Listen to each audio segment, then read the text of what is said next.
Era un hermoso domingo por la mañana, en vísperas de Navidad, y la vida no podía ser más perfecta para Brad y Gillian Searle.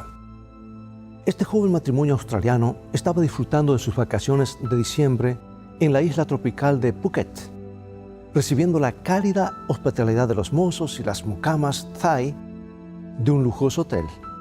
De pronto, sin ninguna advertencia, una pared de agua impactó contra el complejo de 5 estrellas, arrastrando a Gillian y a sus 2 hijos.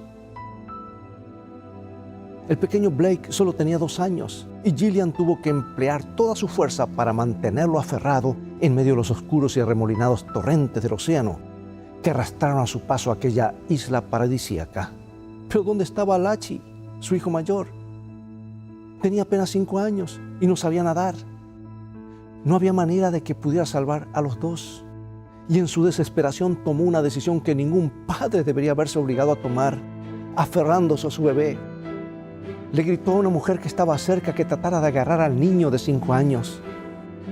Pero la correntada era demasiado turbulenta y las olas lo quitaron de su vista. En el balcón de la habitación del hotel, su esposo Brad no podía hacer más que llorar con impotencia, en tanto que el tsunami amenazaba con robarle la vida de su hijo. Aquel 26 de diciembre del año 2004, tú lo recuerdas, el mundo escuchó 280,000 historias como estas. Padres que perdían a sus hijos, esposos que trataban de sostener a sus esposas por los brazos, pueblos y ciudades enteras bañadas en lágrimas ante tumbas masivas donde miles de sus conciudadanos no eran más que cuerpos hinchados. Y nos preguntamos, ¿por qué? ¿Qué le pasa a nuestro mundo?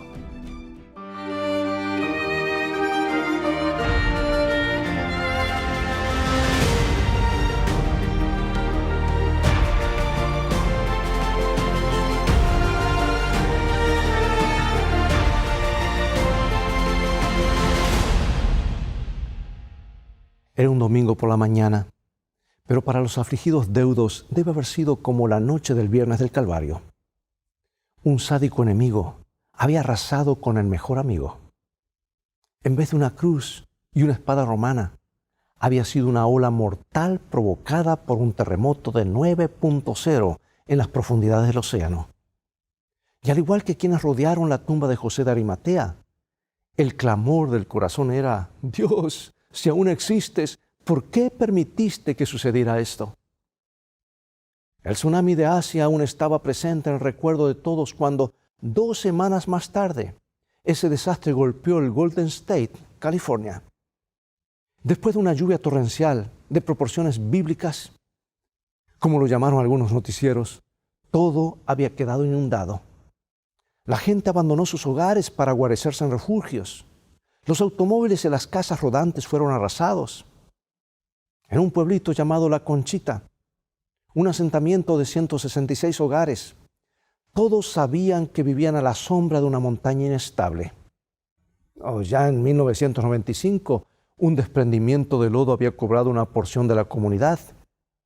Y ahora, 10 años más tarde, a la 1:20 de la tarde, el 10 de enero del año 2005, la ladera de la montaña se desplomó rugiente sobre la comunidad de La Conchita una vez más. 13 hogares fueron tragados. Los americanos contemplaban sorprendidos cómo un joven padre, Jimmy Wallet, se unía personalmente a los equipos de rescate que cavaban en el lodo mortal con la esperanza de encontrar a su familia.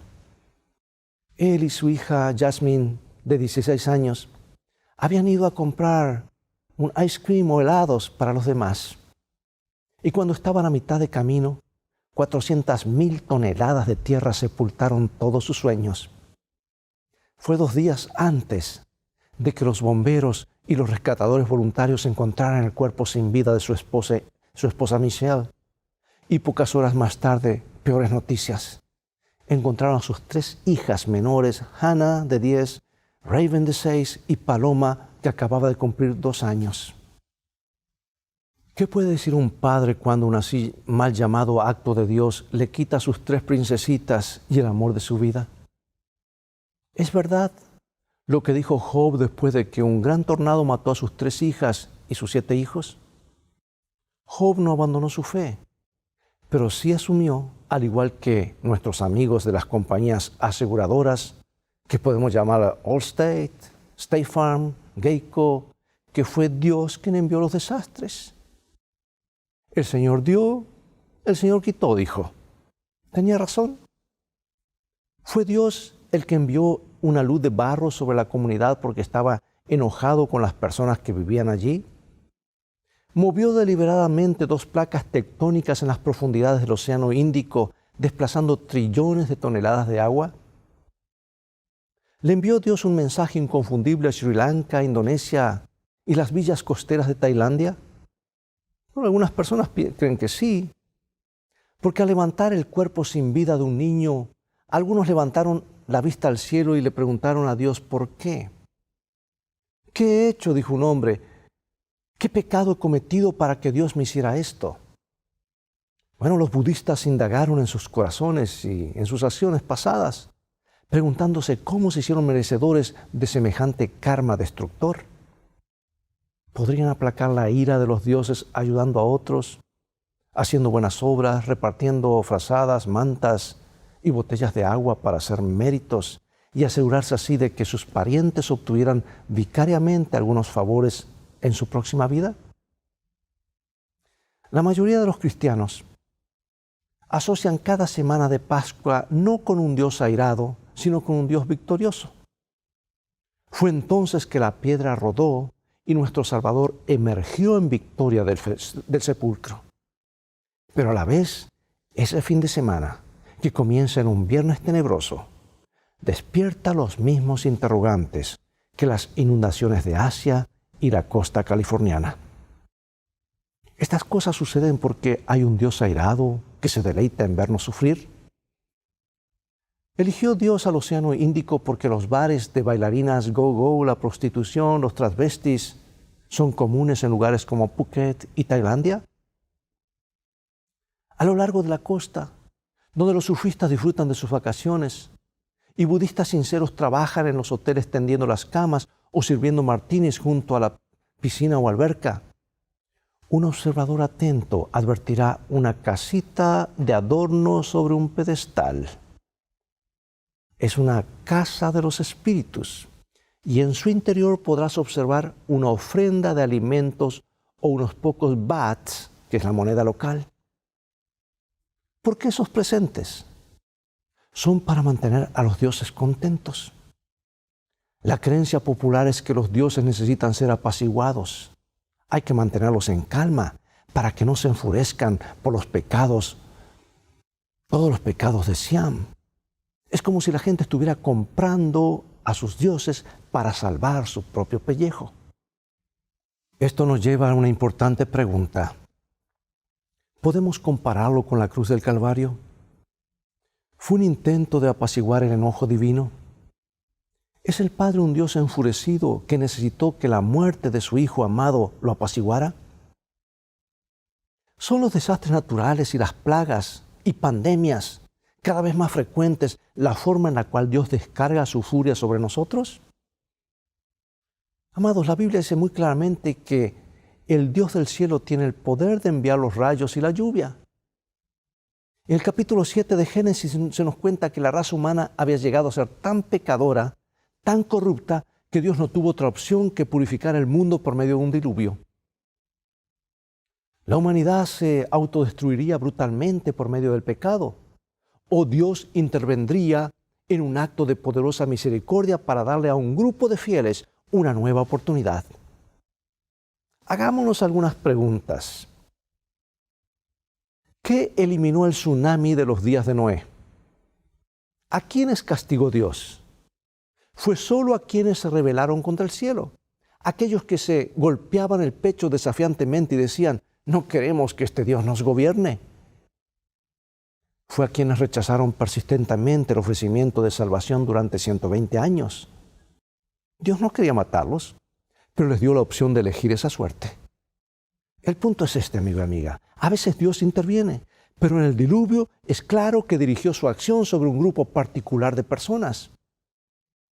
Los inocentes no perecieron, solo los culpables. Quizás recuerdas las 10 plagas de Egipto. Hubo granizo y oscuridad, y ranas, y moscas, y langostas, y los hubo en abundancia. ¿De dónde salieron? La Biblia dice que Dios los envió. Si hubiera habido una compañía de seguros, State Farm, Mutual of Omaha, o una compañía de seguros afincada en el Bajo Egipto, los liquidadores de seguro hubieran podido llamarlos actos de Dios. Pero ¿a quiénes afectaron? Solo a los rebeldes y obstinados pobladores de esa tierra pagana, comenzando con el faraón y terminando con los dueños de esclavos y los malvados de aquel tiempo y lugar en particular. Pero por otro lado, cuando un tsunami golpea al azar a 280,000 personas inocentes, la mayoría de ellos niños, es muy peligroso suponer que Dios lo hizo.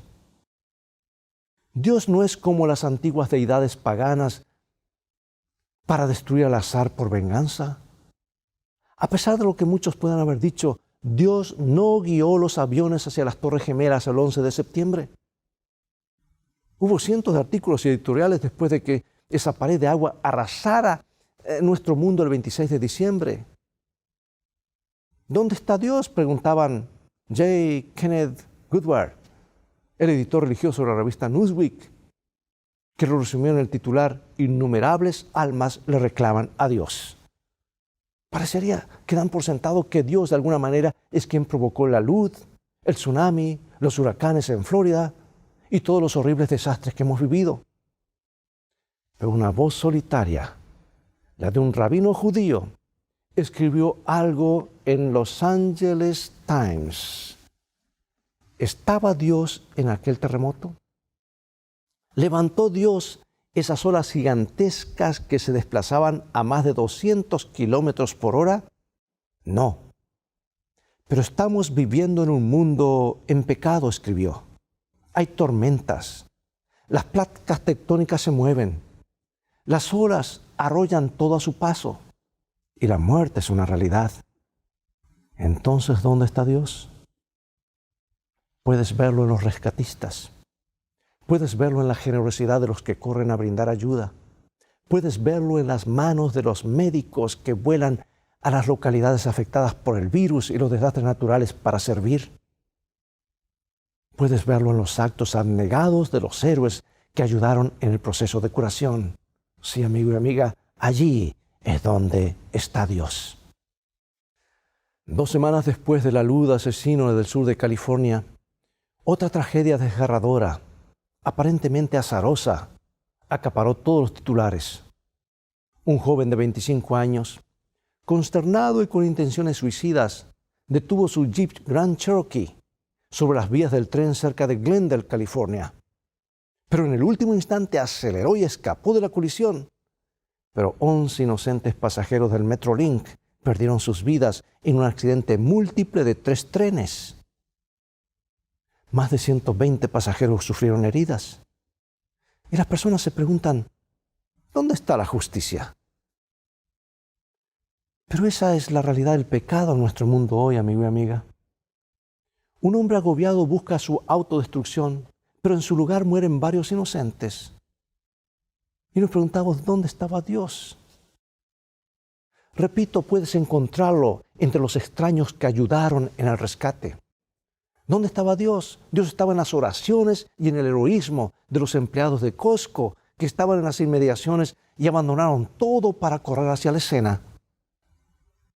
Ahí es donde aún podemos ver a Dios en momentos de horror. Pero ahora, volviendo a aquel oscuro viernes por la tarde hace más de 2000 años, en las escarpadas colinas de las afueras de Jerusalén, un ángel caído se había parado sobre los rieles de la rebelión y puso en peligro a toda la raza humana. El Hijo de Dios lleva sobre sus hombros el peso de todos los pecados de este mundo. A primera vista, daría la impresión de que la salvación hubiera sido la idea de Cristo y que el Padre no le interesa otra cosa que el castigo. Y me gusta la manera en la que lo dice James Packer en su libro Conociendo a Dios. Él dice así: ¿qué es la ira de Dios? Los pecados del mundo lo han enojado tanto que quiere ver algunas villas de Sri Lanka convertidas en despojos. ¿Quiere ver cómo la sangre chorrea desde la cruz y cae al piso? La respuesta es no.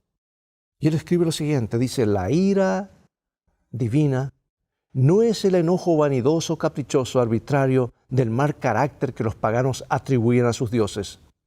No es el enojo infantil, pecaminoso, resentido, malicioso que vemos en los humanos. Es una función de la santidad que se expresa en las demandas de la ley moral de Dios. Lo cierto, amigo y amiga, es que pertenecemos a una raza caída, una raza que está perdida. ¿Hubiera sido correcto que Dios llevara de un plumazo a todos los pecadores al cielo ignorando la realidad de que somos impíos? No, eso no hubiese sido correcto. Hubiera sido un engaño. Hubiera negado que el pecado es un asesino mortal. Bueno, otra opción era que Dios dominara nuestras voluntades y nos obligara a obedecer. Pero eso hubiera violado la libertad del ser humano, que es uno de los dones más preciosos de Dios y uno de sus principios más preciados. La historia de Job es una de las ilustraciones más claras que tenemos para comprender lo que está en juego cuando ocurren cosas terribles. En esa historia encontramos que Dios no es responsable de las tribulaciones que padece Job. La Biblia dice que con todas las letras que fue Satanás quien lo hizo, y a pesar de que la opinión moderna es contraria, el diablo existe, amigo y amiga, y es el verdadero responsable de los problemas que enfrentamos en este planeta. Ha desafiado la autoridad de Dios, y todo su juego se basa en desacreditar el carácter del Creador. Esa es la razón por la que le encanta causar estragos en los seres humanos. Le gusta pincharnos y molestarnos, pero su verdadero objetivo es Dios mismo. Y cuando suceden todas estas cosas, quiere que le echemos la culpa a Dios. Y cuando caemos en la tentación, lo increpa a Dios por tratarnos como sus mimados favoritos. Así puede acusarlo de hacer trampas en el juego. No es justo, dice, he tratado de probar que nadie puede amar o servir a Dios por su propia decisión. Pero Dios me está jugando sucio, echándome la culpa de todo. Por eso a veces Dios permite que el diablo desarrolle su estrategia. Es parte de su plan eterno para eliminar el pecado y el sufrimiento para siempre. Otra manera de decirlo es que Dios le va a soltar al diablo cuerda suficiente como para que se ahorque solo.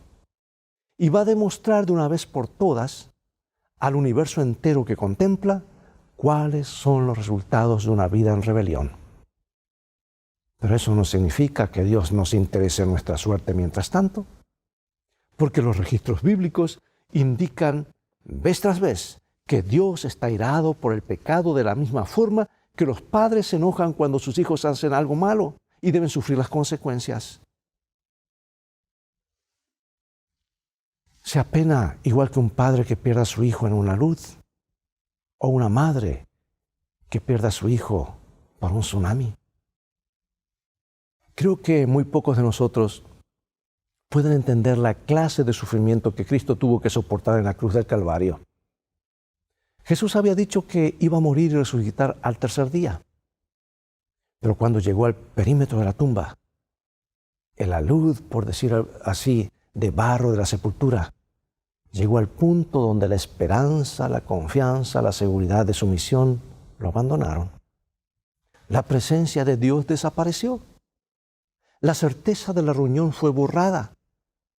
Y allí en la cruz, en una circunstancia horrenda, Jesús aceptó y experimentó la realidad de la separación. Para que el sacrificio fuera completo, ahora Jesús debía padecer la sensación del pecador perdido que se queda fuera del hogar para siempre, que nunca volverá a recibir el amor de su familia.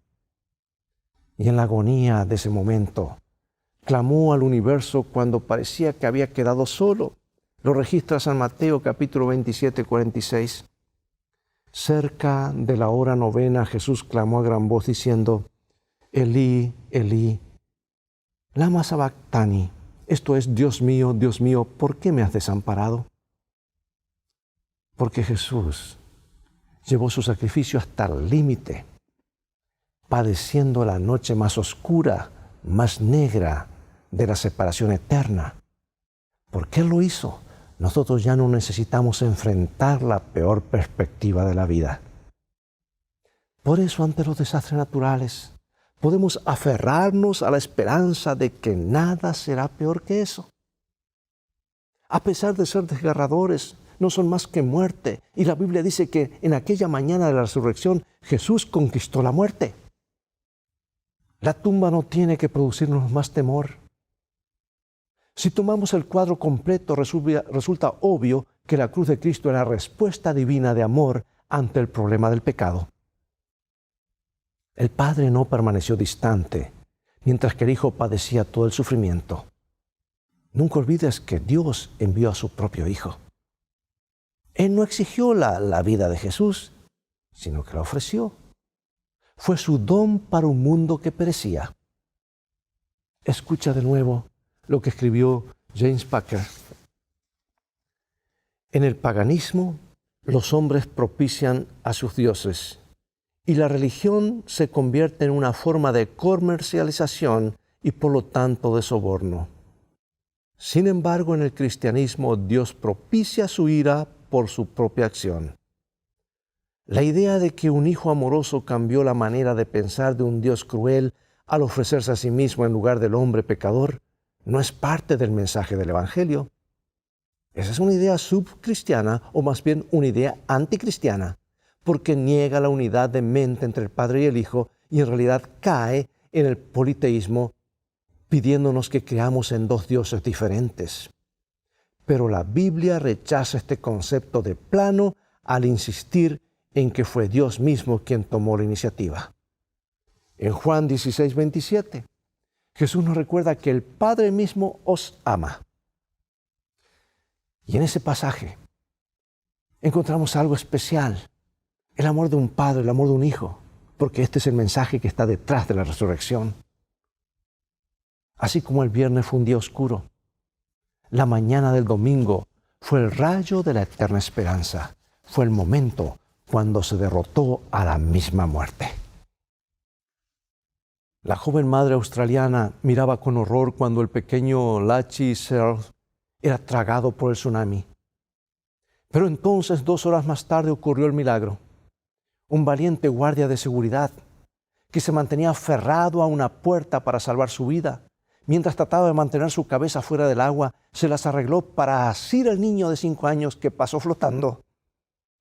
Y de manera increíble pudo mantener al chico con vida y entregarlo a sus padres, libre de todo daño. Ahora trata de imaginar la alegría de esos padres. ¿Fue de alguna manera parecido al gozo que sintió Dios el Padre cuando su hijo salió de las garras del sepulcro? ¿Y qué clase de gozo habrá en el cielo cuando millones de creyentes salgan de las tumbas en la mañana gloriosa de la resurrección? Sé que la vida a veces nos coloca ante situaciones muy duras, pero la promesa de Dios es esta. Y Dios siempre dice la verdad. Nahum 1:9. ¿Qué pensáis contra Jehová? Él hará consumación, no tomará venganza 2 veces de sus enemigos. La resurrección de Cristo es la promesa divina de que nuestra vida no se desarrollará siempre entre aludes de barro, de lodo, tsunamis o descarrilamientos. El cielo tiene un plan para ponerle un final definitivo al dolor, al sufrimiento y para borrar todas las lágrimas de una buena vez. La muerte no es parte permanente de la existencia humana. Escucha lo que escribió el mismo apóstol Pablo hace casi 2000 años en el libro 1 de Corintios capítulo 15 versículos 20 y 22. Mas ahora Cristo ha resucitado de los muertos, primicias de los que durmieron es hecho. Porque así como en Adán todos mueren, también en Cristo todos serán vivificados. Y en el versículo 54 están las nuevas que espero que resuenen en las playas de Asia y en las calles de la Conchita. 1 Corintios 15, 54. Y cuando esto corruptible se haya vestido de incorrupción, y esto mortal se haya vestido de inmortalidad, entonces se cumplirá la palabra que está escrita: sorbida es la muerte en victoria. La tumba vacía de Cristo demuestra el poder de Dios sobre el dolor, el sufrimiento y la muerte. Una de mis escritoras cristianas favoritas dice así: para el creyente la muerte no es más que un asunto menor. Cristo habló de ella como si fuera una circunstancia menor. Mira lo que dice San Juan capítulo 8, versículos 51 a 52. De cierto os digo que el que guarda mi palabra nunca verá muerte. Entonces los judíos le dijeron: ahora conocemos que tienes demonio. Abraham murió y los profetas, y tú dices, el que guarda mi palabra nunca sufrirá muerte. Para el cristiano, la muerte no es más que un sueño, un momento de silencio y oscuridad. La palabra de Dios nos asegura, Colosenses 3:4, cuando Cristo vuestra vida se manifieste, entonces vosotros también seréis manifestados con Él en gloria. Jesús tomó la carga completa de lo peor que la vida nos puede ofrecer y promete que va a ponerle un final a tu dolor. La única pregunta es esta: ¿has elegido ser parte de su reino venidero, donde estas cosas no volverán a suceder jamás? En tu vida, ¿has elegido exhibir la misma clase de compasión que tuvo Cristo para ver al mundo restaurado en su gloria original? Hoy, cuando te sientes débil y cansado, Dios está acercándose a ti y ofreciéndote secar tus lágrimas y llevarte en sus brazos. Te promete que todo este sufrimiento desaparecerá para siempre y que se acerca un nuevo día brillante. ¿No te gustaría ser parte del mismo? Oremos. Señor Jesús, nuestro poderoso Salvador, gracias porque por tu victoria sobre la muerte nos ofreces la vida eterna a cada uno de nosotros hoy. Y a medida que las aguas nos inundan, Señor, ayúdanos a ver tu mano de amor en cada acto de sanación y no en los dolores que surgen en el camino. Utilízanos para bendecir este mundo quebrantado, mientras esperamos que tú vengas y hagas todas las cosas nuevas. En tu nombre, en el nombre de Jesús, oramos. Amén. Bien, amigo y amiga, es todo el tiempo que tenemos por hoy. Ha llegado el momento de despedirnos. Te invito a continuar estudiando los mensajes de esperanza de la palabra de Dios. Visítanos en nuestro sitio de internet escritoestá.org, donde podrás obtener una variedad de estudios bíblicos que te ayudarán en tu crecimiento espiritual. Dios te bendiga y te guarde. Y recuerda, escrito está, no solo de pan vivirá el hombre, sino de toda palabra que sale de la boca de Dios.